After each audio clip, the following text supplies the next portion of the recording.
Bonaparte estava morto. Era 5 de maio de 1821, em uma ilha remota onde o grande imperador vivera exilado após sua derrota na Batalha de Waterloo.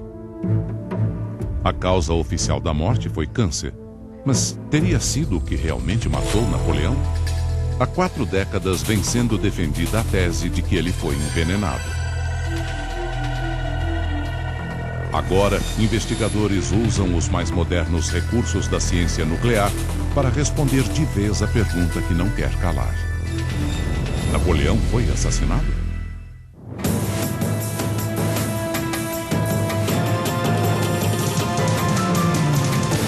Investigando a história. Napoleão foi assassinado? No meio do Oceano Atlântico, a quase 2.000 quilômetros da costa africana, está um dos locais mais remotos do planeta, a ilha de Santa Helena. Foi para onde o governo britânico exilou Napoleão, imperador da França, em 1815, após a derrota dele na Batalha de Waterloo.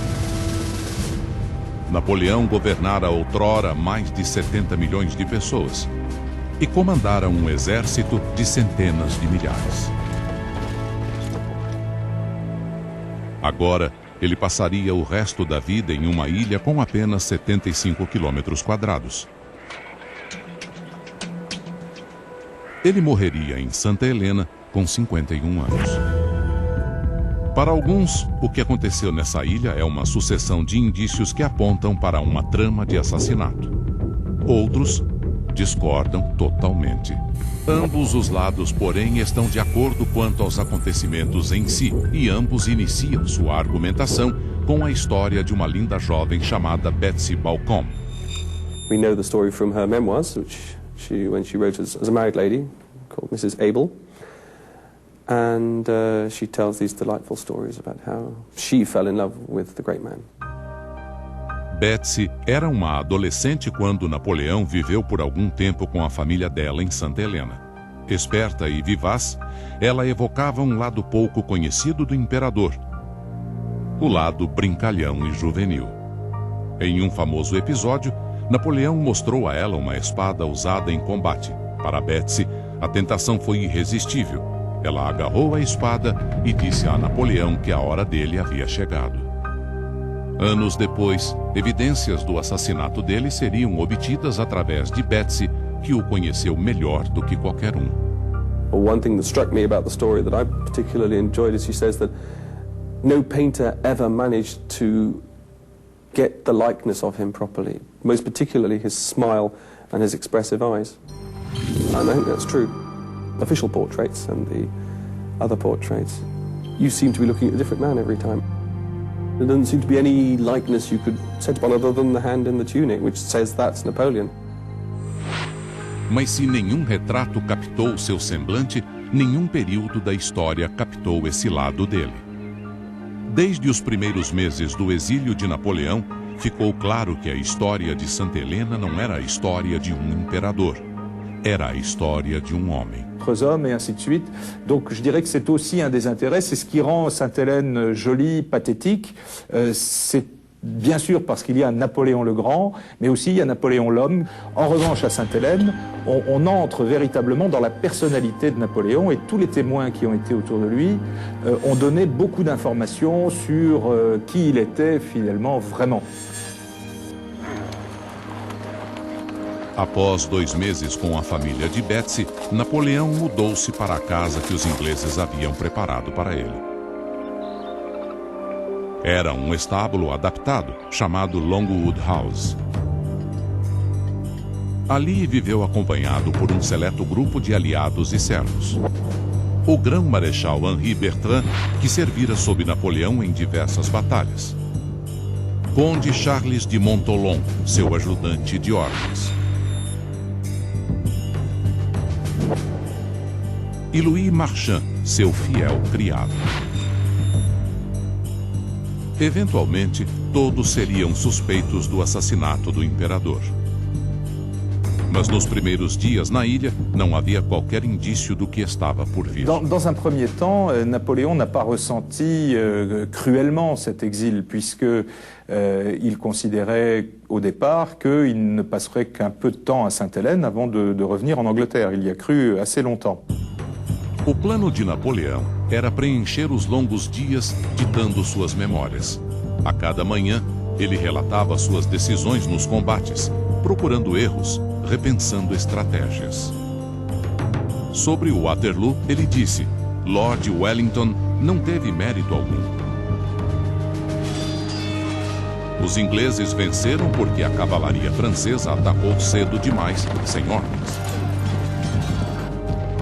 Essa era a missão de Napoleão em Santa Helena: moldar a história como ele queria que fosse vista, criar uma lenda duradoura. The legend on St. Helena is a product of the writings of Napoleon. He shows himself as a liberal emperor, one who wishes to establish the benefits of the French Revolution. This doesn't necessarily represent the state of affairs as they were during the First Empire, but the way Napoleon wished them to be seen. Todos os dias, enquanto ele trabalhava, 125 sentinelas vigiavam a solitária casa. À tarde, quando dava seu passeio diário a cavalo, para sua irritação, um guarda inglês o seguia. A possibilidade de que Napoleão pudesse fugir nunca foi descartada. Ele conseguira fugir do exílio em Elba no ano anterior. E hoje existem evidências de planos em andamento. I found a very interesting broadsheet in an American library announcing in 1816 that the Emperor Napoleon and his entourage had escaped from St. Helena in a hot air balloon. So clearly in the public mind, people thought it was absolutely a possibility. Não admira que Sir Hudson Lowe, o homem encarregado de vigiar Napoleão, tenha levado sua tarefa tão a sério. Napoleão detestava Lowell e os poucos encontros entre ambos foram sempre litigiosos. Em um dado momento, o imperador acusou Lowell de procurar envenená-lo, dizendo ainda que Lowell não era um carcereiro e sim um carrasco. Donc Hudson Lowe se trouve placé devant une mission qui pour lui est extrêmement difficile. Alors évidemment, il l'applique avec une certaine petitesse, avec un certain bornage de la vue, c'est-à-dire que ça... Mais je dirais que si nous nous mettons à la place d'Hudson Lowe, on peut tout à fait comprendre la façon dont il a joué son rôle. Quando Lowell determinou que um oficial britânico visse Napoleão com os próprios olhos 2 vezes ao dia, o imperador recolheu-se, dando o máximo de trabalho aos sentinelas. Trancado em casa, o tempo passava ainda mais devagar. Após um dia particularmente longo, Napoleão disse: "É preciso adormecer e não acordar antes de 1 ano ou 2. Depois de 1 ano de cativeiro, Napoleão começou a queixar-se de dores no abdômen. Ele tinha dores de cabeça e calafrios. Mais tarde, no entanto, recuperava a saúde. Seriam sintomas de doença ou de envenenamento? Isso seria tema de debate mais de um século depois. Em maio de 1819, o imperador soube que as monarquias europeias haviam votado exílio perpétuo para ele. Napoleão estava condenado a morrer em Santa Helena. He shuts himself into Longwood, keeping the curtains closed so that he can't be seen. Fires burn all the time. It means it's stiflingly hot. Things gradually slow down as he gets iller and iller. Em 1820, ele teve um novo médico, Francesco Antomarchi, recém-chegado da Itália. Napoleão havia engordado muito, tinha dificuldade para caminhar e era acometido por tosses e vômito. O outrora onipotente imperador definhava a olhos vistos. Ele disse ao médico: "Eu não vivo, eu somente existo." His last horse ride takes place on the 4th of October in 1820. And if you think, from October to May, it's very short. That's a very quick demise.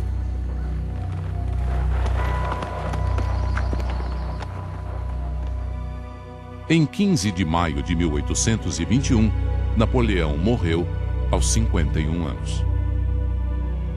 O anúncio oficial foi de que ele morreu de câncer no estômago. Seu desejo era ser sepultado em Paris, mas o governo britânico não permitiu que seu corpo deixasse Santa Helena. Anos depois, ele foi exumado e sepulto em um magnífico túmulo em Paris. Mas até lá, ele permaneceu no solo da ilha que fora sua prisão. A história de Santa Helena é para muitos inconcebível. Como poderia o grande Napoleão ter morrido de forma tão ordinária e ainda relativamente jovem? E se ele morreu de câncer, por que estava tão gordo? A história está mal contada, insistiram alguns, e hoje um grupo de investigadores acredita estar descobrindo a verdade.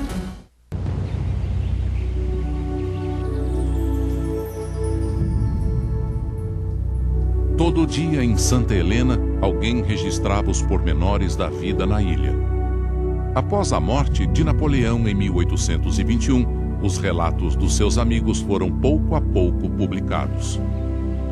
O último, que veio à luz em 1955, era de Louis Marchand, o fiel criado. Nas suas memórias, Marchand menciona a obesidade de Napoleão, aspecto muito discutido do imperador, confirmado por imagens dele no exílio, como homem de corpulência progressiva. Pouco após sua publicação, o livro de Marchand atraiu a atenção de um homem de negócios canadense, Ben Wader. Chamar Wader de aficionado por Napoleão é um eufemismo.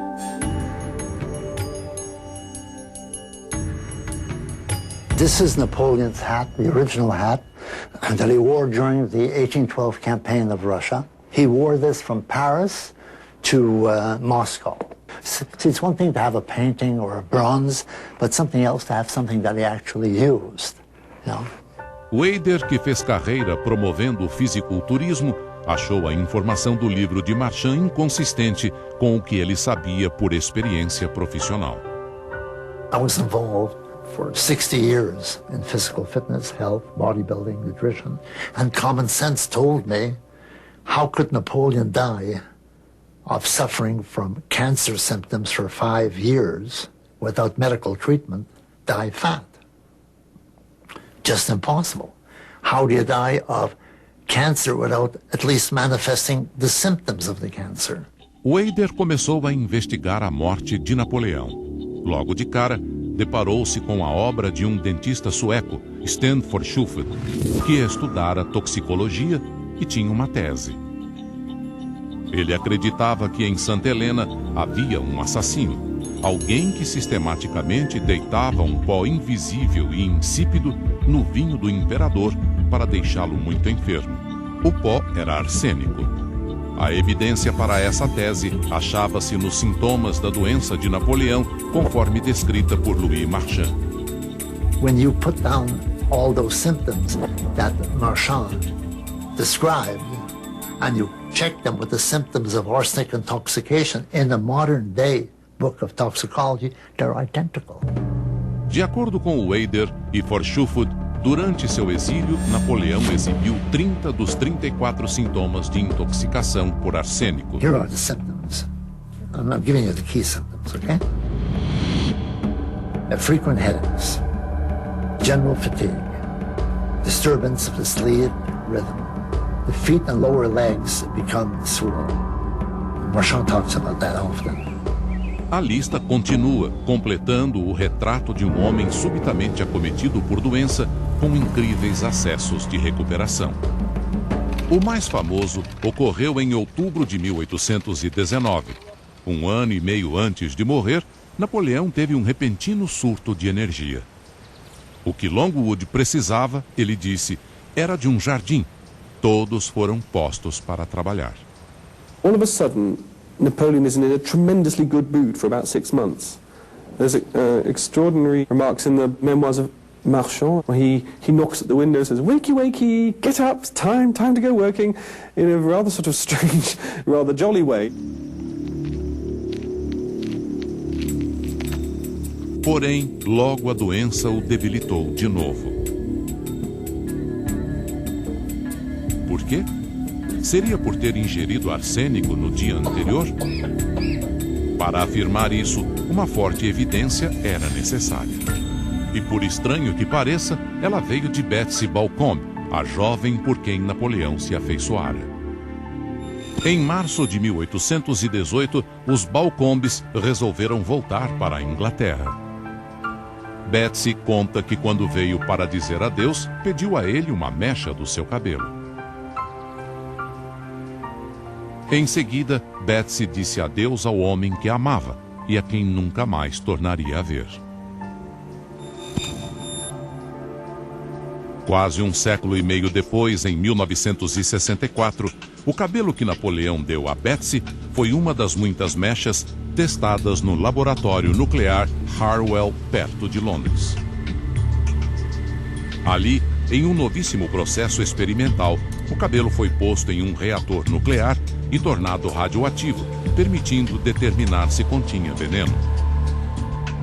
O resultado foi que a mecha dada a Betsy Balcombe continha elevados níveis de arsênico, 32 vezes acima do considerado normal. Estudos posteriores do FBI confirmaram esse resultado. De repente, a tese de que Napoleão fora envenenado parecia mais do que plausível. Contudo, ela seria ainda mais forte se houvesse uma relação entre o arsênico no cabelo e os relatos de doença nos diários de Santa Helena. Visto que o cabelo de Napoleão foi guardado como lembrança por muitos conhecidos dele, encontrou-se mais cabelo para ser testado. Desta vez, foram medidas seções individuais de cabelo. O resultado mostrou que os níveis de arsênico subiam e caíam. Because as the hair grows, and if you don't feed a person arsenic, the level goes down. And it'll keep going down to 1 if you leave him alone long enough. But then, if he's feeling well, and you figure, hey, now let's give him another shot, and it shoots right up. O cabelo examinado foi cortado em 6 de maio de 1821, um dia depois que Napoleão morreu. E como o cabelo cresce mais de 1 centímetro por mês, Wader argumentou que se poderia datar cada subida de nível de arsênico no cabelo. Uma subida no nível de arsênico ocorreu em fevereiro. E como Napoleão se sentia em fevereiro de 1821? Os diários são claros. Em 26 de fevereiro de 1821, o médico dele escreveu: o imperador teve uma súbita recaída, tosse, vômito, sensação de queimação nos intestinos e sede insaciável. Para Wader, a correlação entre os resultados científicos e as testemunhas oculares é a prova de que Napoleão foi envenenado em fevereiro de 1821. E por fim, o maior dos mistérios: se Napoleão foi envenenado, quem foi o envenenador? Na famosa pintura de Steuben, retratando a morte de Napoleão, ele está rodeado pelos fiéis seguidores que o acompanharam até a morte. Mas se a tese de que Napoleão foi envenenado for correta, uma dessas pessoas pode ter matado o imperador. Ou foi alguém que não ousou estar presente neste quarto? Esse seria o suspeito óbvio, o governador britânico Hudson Lowell. Napoleão tornara a sua vida um inferno. Teria ele conseguido livrar-se do seu inimigo? Apesar do ódio entre Lowell e Napoleão, Ben Weider acha Lowell um suspeito improvável por uma única razão.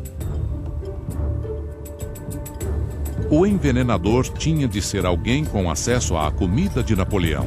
Tinha de ser alguém de dentro que estivera lá desde o início. Quem nesse grupo de leais seguidores teria motivos para matar Napoleão? Seria talvez seu criado Marchand? Marchand was there during the entire period. so he could be a suspect.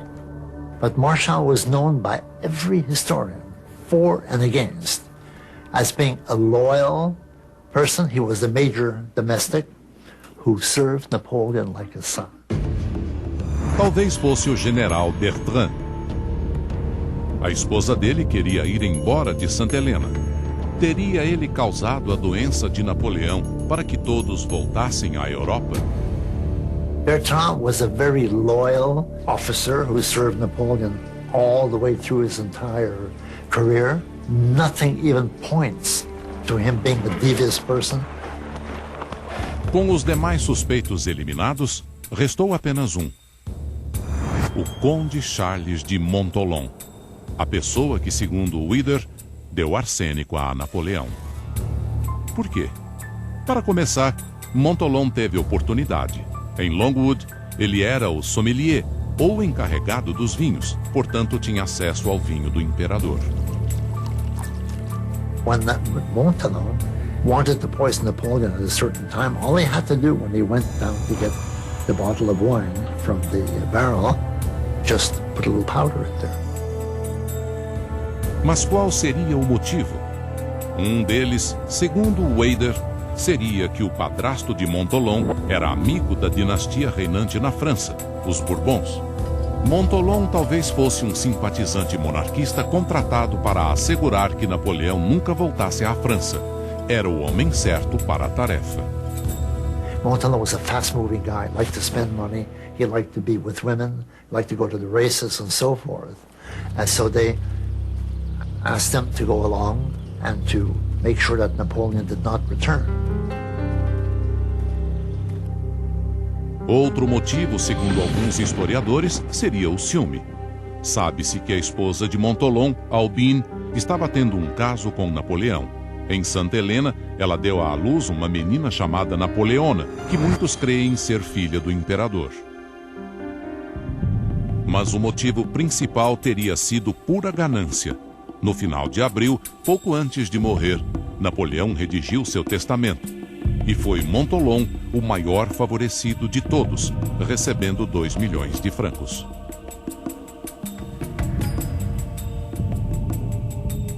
Talvez seja a melhor explicação por que um playboy como Montholon resolveria acompanhar um imperador destronado até os confins da terra.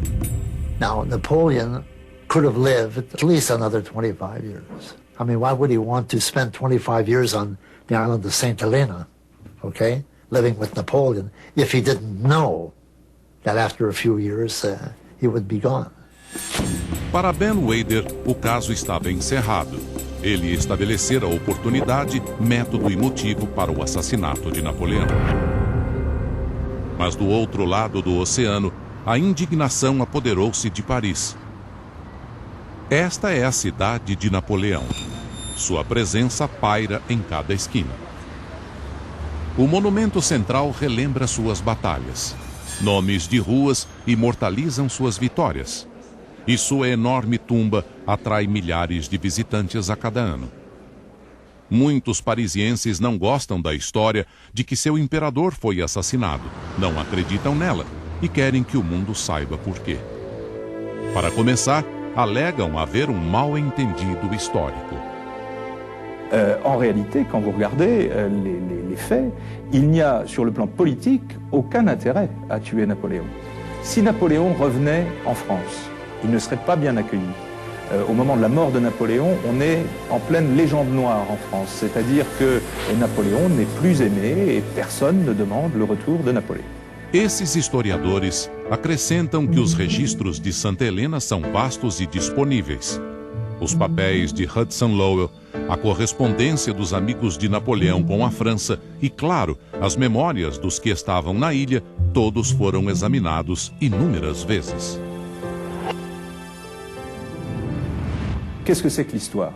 L'histoire, c'est bien sûr d'étudier le passé, mais ça n'est pas d'étudier le passé par rapport à nos tripes, par rapport à nos sentiments personnels. C'est étudier le passé en se servant des outils de l'historien, et les outils de l'historien sont essentiellement, pour la période qui nous concerne, les documents. Il n'y a aucun document dans les papiers d'Hudson Lowe qui donne un début de doute sur l'affaire de l'empoisonnement. Mas e o Conde de Montholon e suas ações suspeitas? Os historiadores são forçados a admitir que a reputação dele era péssima. Ele foi até acusado de roubar dinheiro do seu próprio regimento. He was well known for being very easy, eager to please, slightly haughty from time to time, but certainly an intriguer. Some have described him as a liar, menteur. A slippery character, difficult to pin down. Mas teria esse homem, que parecia tão dedicado ao imperador, planejado e executado seu assassinato? Seria de fato um agente secreto da monarquia Bourbon? A prova cabal disso seria ele ter recebido uma recompensa ao cumprir sua missão e ter voltado para a França. Mas, na verdade, ao voltar, ele foi rejeitado pelos Bourbons e manteve-se leal à causa bonapartista. Em 1840, Montholon foi até preso por apoiar um golpe de Estado do sobrinho de Napoleão, Napoleão III. It's hard to explain why Montholon would go with Napoleon III if he was in the service of the Bourbons, if he'd entirely dedicated himself to the Restoration. O outro motivo de Montholon para eliminar Napoleão seria o caso entre o imperador e a mulher de Montholon, um simples drama de amor e vingança. Mas Napoleão não era um rival qualquer, por isso tal reação de Montholon seria incomum.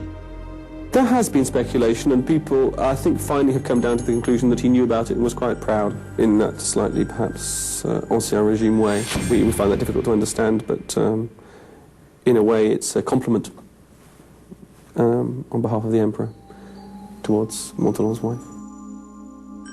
Para Ben Weider, as objeções dos historiadores parisienses não são novidade. Eles nunca aceitaram a sua teoria, mas ele acredita haver evidências que não se pode descartar. There was an awful lot of arsenic in that hair. O arsênico no cabelo do imperador. Se Napoleão não o ingeriu, como foi parar no seu cabelo? É uma pergunta para os mais avançados instrumentos da ciência. Em 1862, 40 anos após a morte de Napoleão, um de seus ordenanças teria dito: com todas as mechas de cabelo que já havia atribuídas ao imperador, poderia carpetar Versalhes. Mal sabia esse homem que 140 anos depois, os cabelos de Napoleão estariam no centro de uma enorme controvérsia científica. Desde 1962, mais de 30 testes foram feitos no cabelo do imperador e quase todos encontraram altos índices de arsênico. Mas apesar de tantos avanços tecnológicos, ninguém ainda explicou de modo conclusivo como o arsênico foi parar lá. Muitas teorias foram propostas. Uma delas diz que havia arsênico no papel de parede do dormitório em Longwood. Como Napoleão passava muito tempo no quarto, ele teria inalado o veneno. Outros sugeriram que Napoleão usava um tônico capilar que continha arsênico, ou que tomava um remédio cujo ingrediente era o veneno. This is actually the original hair that comes from the Grand Marshal. Mas Ben Weider, o maior defensor da tese de envenenamento, continua tentando provar a sua teoria. In here, I want to be very careful with this. There it is. And think back a little bit. This was on Napoleon's head. Yeah? Em dezembro de 2002, ele trouxe mais cabelo a um novo laboratório em Estrasburgo, na França, o Instituto Médico Legal, especializado em toxicologia forense. O toxicólogo Pascal Kintz colocou 5 fios de cabelo em um espectrômetro de absorção atômica, que mediu a concentração de átomos de arsênico no cabelo. O resultado foi o de sempre. In the hair of Napoleon, the range of concentration was 7 to 35 nanogram per milligram. That is largely higher and demonstrate exposure to arsenic. Depois de confirmar os testes anteriores, Kintz deu um passo à frente na pesquisa e examinou o cabelo na Universidade de Luxemburgo, onde o cabelo de Napoleão foi comparado com cabelo previamente banhado em arsênico. Os testes foram feitos por um espectrômetro de massa de íon, permitindo obter uma imagem do arsênico dentro do cabelo. Foi constatado que o cabelo banhado em arsênico continha arsênico no seu exterior, ou cutícula. Mas o cabelo de Napoleão tinha arsênico no seu núcleo, ou medula. Para Kintz, o resultado foi conclusivo. At this time, I am sure that he was exposed internally to arsenic. To have the medulla with such a concentration can only be observed with internal ingestion and via the bloodstream. Embora pareça uma prova definitiva de que Napoleão foi envenenado, Kintz observa cautelosamente que não é. With hair analysis, you cannot demonstrate poisoning. Poisoning means intentionally. It means there is a poisoner. It's not my task to find a poisoner. It's not my task to explain why Napoleon was poisoned. What I can say accurately is that the hair corresponds to somebody that has been exposed to arsenic and that the concentrations that we measured are very high. E a correlação entre os níveis de arsênico e os episódios de doença? Kintz crê que, como o cabelo cresce em ritmo variável, um cronograma de contaminação pode ser apenas coincidente. E acrescenta que o arsênico pode ter entrado no cabelo de Napoleão por outras formas além de envenenamento. Another possibility would be contamination of water or food, not necessarily intentionally. There have been different theories about the wallpapers, cork because the emperor was always cold. I don't know. À primeira vista, a pesquisa de Kintz ao menos restringiu as possibilidades da origem do arsênico, mas não para alguns. Pois enquanto Kintz trabalhava no seu estudo, toxicólogos da polícia de Paris trabalhavam em outro, usando 19 fios de cabelo de Napoleão. No estudo da polícia, o cabelo foi examinado em um processo chamado radiação X sincrotrônica fluorescente, que usa um acelerador para produzir uma imagem do cabelo como se visto pelo mais potente microscópio do mundo. De novo foram achados índices de arsênico, alguns tão altos que Napoleão teria morrido se ingerisse o veneno. Mas um dos resultados mais intrigantes veio da escolha do cabelo estudado. O estudo da polícia de Paris examinou o cabelo não só de Santa Helena, mas também de 1814, quando Napoleão estava exilado na ilha de Elba, e de 1805, quando ele foi coroado imperador. Foi achado arsênico em todas essas amostras. Les cheveux de 1805 contiennent 10 à 11 ppm, ce qui représente aujourd'hui, y compris ceux prélevés par Pauline à l'île d'Elbe en 1814, y compris ceux confiés au peintre Isabey en 1805. Para acreditar na tese do envenenamento, teríamos de acreditar que Napoleão estava ingerindo arsênico por um período de 15 anos, muito antes sequer de conhecer Montholon. Ben Weider acha isso possível. Because they've been trying to assassinate Napoleon for a long, long, long time, going all the way back to Austerlitz and before Austerlitz. He had some symptoms of arsenic intoxication. Para os pesquisadores de Paris, o arsênico no cabelo de Napoleão ainda é um mistério. Sua pesquisa indica que a contaminação por arsênico pode ter sido externa. Considerando uma lista de possíveis origens do veneno, eles concordam que uma delas é muito plausível. É uma ideia proposta por Philip Corso, médico que há vários anos vem se opondo à tese do envenenamento. We found out that people in the old days, mothers, Victorian mothers, very frequently gave a locket of their hair for their children. And what they did to prevent this hair by being destroyed by ticks and so on was dust it with a little bit of arsenic to preserve it. A ideia de que arsênico era usado como meio de conservar cabelo depois de cortado talvez explique outra descoberta no estudo da polícia. Quando os toxicólogos da polícia examinaram amostras de cabelo das 3 irmãs de Napoleão, todas continham níveis elevados de arsênico. Mas se Napoleão não ingeriu arsênico, por que apresentava tantos sintomas de envenenamento por arsênico? Críticos da tese de envenenamento respondem que Napoleão sofria de muitos dos sintomas gerais de envenenamento por arsênico, mas não dos sintomas específicos que incluem mudanças na pele, nas mãos e nos pés.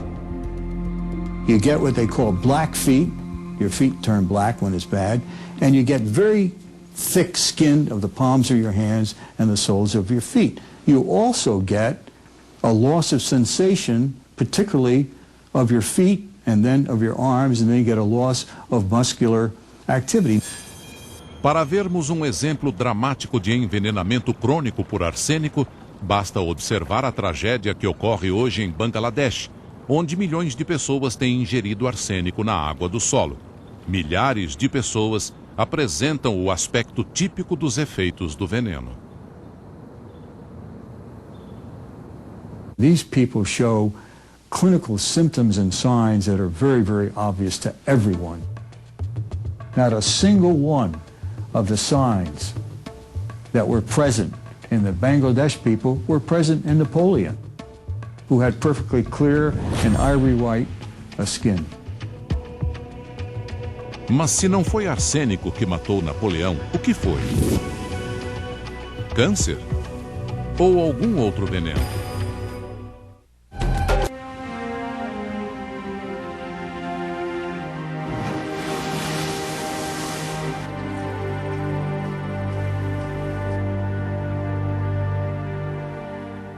Nos últimos meses da vida de Napoleão, fiéis servidores vigiavam cuidadosamente seu líder moribundo, registrando cada indisposição, cada gesto, cada sussurro. Em 3 de abril, o Dr. Antomarchi escreveu: profunda tristeza, pulsação fraca e irregular. O paciente transpira, tem sede e não consegue comer. Escreveu: profunda tristeza, pulsação fraca e irregular. O paciente transpira, tem sede e não consegue comer. Napoleon knew he was dying. He's quite aware of it. He spends a lot of time in the first months of 1821 talking about his death. Muitos creem que Napoleão sofria de múltiplos problemas de saúde, talvez hepatite e tuberculose, entre outros. A causa de sua morte foi diagnosticada como câncer estomacal. Jacques de Constanzo, um gastroenterologista ou médico de estômago de Marsella, estudou os relatórios da autópsia. Nesses documentos, leu que os médicos de Napoleão acharam uma massa no estômago dele 1 ano antes de sua morte. No final, Napoleão estava perdendo peso e tinha lesões muito familiares. Ceci est bien décrit dans le rapport d'autopsie. Et le rapport d'autopsie permet d'expliquer toute la symptomatologie qu'a présentée Napoléon depuis son arrêt. La cause de la mort, c'est un cancer de l'estomac qui s'est compliqué, qui s'est perforé et qui a saigné et qui a entraîné une défaillance multiviscérale et la mort jusqu'à sa mort. Il n'y a pas d'autre explication possible. Mas Ben Weider, defensor da tese de envenenamento, pensa de outro modo. Ele crê que em seus últimos dias de vida, Napoleão recebeu uma dose fatal de veneno, e não foi arsênico. O arsênico ministrado a Napoleão ao longo dos anos seria a primeira etapa do plano. Seu objetivo era enfraquecer Napoleão e dar a aparência de uma enfermidade real. A segunda etapa, esta sim fatal, começou no mês anterior à sua morte. Segundo os diários, foi oferecida a Napoleão uma bebida chamada orgeata. Orgeat in itself is inoffensive, but if you mix the oil of bitter almonds to give it a little more spike, a little more taste, it becomes toxic. Okay? It becomes what in itself prussic acid. Os sintomas de Napoleão agravaram-se e dos médicos recomendou uma droga chamada calomelano.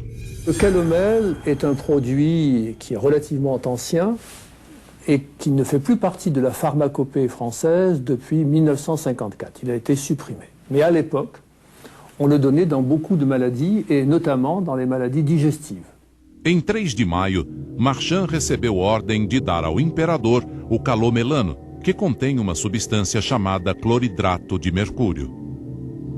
O Eider alega que a combinação do calomelano com a orgeata criou um veneno, cianidrato de mercúrio, que por fim matou Napoleão.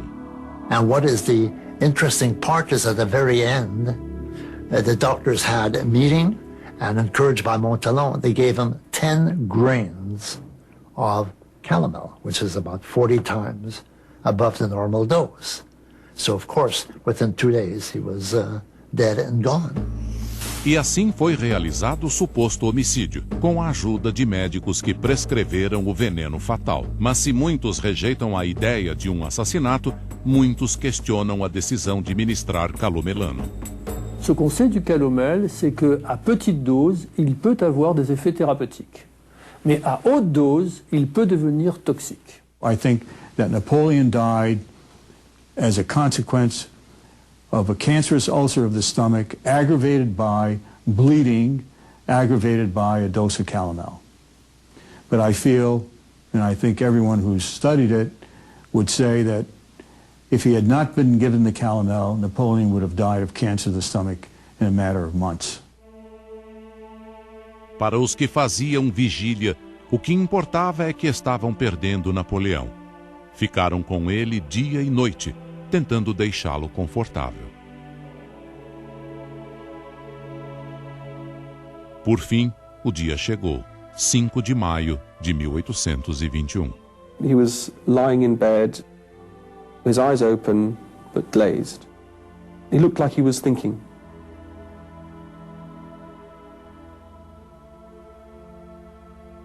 It was very calm, very quiet. From time to time, every sort of 15 minutes, there would be a sigh. At one point, a tear rolls down from his left eye. And as the day goes on, his eyes gradually closed, about 3/4 closed. And they wait. And they wait.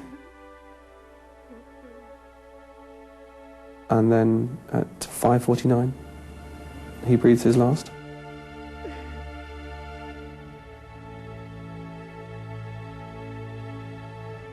A cannon fires at 5:50 to say that he's gone. Ninguém poderia prever então que mais de 175 anos depois, a morte de Napoleão ainda seria debatida. Hoje está claro que nenhum dos dois lados pretende entregar os pontos. The facts are too clear. Too clear. Too many factors shows that he did indeed die from poisoning. It would be stupid to believe in anything else. And I'd be the first one to change my mind if I got some absolute good proof. Je crois que l'affaire de l'empoisonnement aujourd'hui c'est terminé, c'est-à-dire ça vit ses derniers feux, enfin tout le monde a bien compris que cette affaire n'est pas sérieuse. Donc il est temps pour les historiens de Napoléon de revenir à leurs vrais problèmes, c'est-à-dire les études politiques, les études sociales, les études diplomatiques, la création de la légende napoléonienne à Sainte-Hélène. Por que o debate sobre a morte de Napoleão ainda persiste? Uma das respostas é que para muitos é inconcebível que o imperador dos reis tenha morrido de morte natural. Até hoje há uma recusa em aceitar a história de Santa Helena como a história de Napoleão, o homem. Ironicamente, isso talvez ocorra porque a missão de Napoleão no exílio de criar sua própria lenda foi um sucesso. Ce qu'on pourrait dire, c'est que la mort de Napoléon, finalement, n'est pas une fin. C'est la fin de sa propre vie, de son destin à lui, mais ce destin était terminé dès l'arrivée à Sainte-Hélène, en quelque sorte.